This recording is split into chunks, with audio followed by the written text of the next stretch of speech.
kikundi hichi kina idadi ya wanachama 5.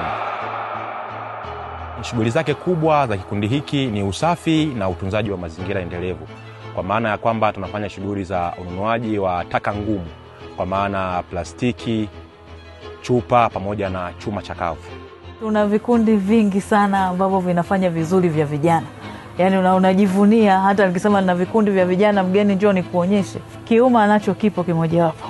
Ni moja kati nacho kikundi kizuri ambacho kinahifadhi mazingira. Wito wangu kwa vijana, mimi ninachokizungumzia ni kwamba tusibweteke, maana fursa zipo.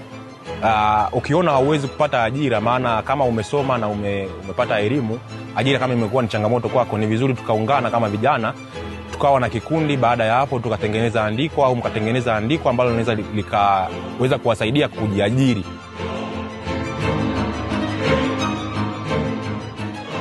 Namshukuru Rais Samia Suluhu Hassan kwa kuwezesha kikundi cha Kiuma, kuwapa mikopo na kuweza kutufanikisha na sisi tuweze kupata mahitaji mbalimbali.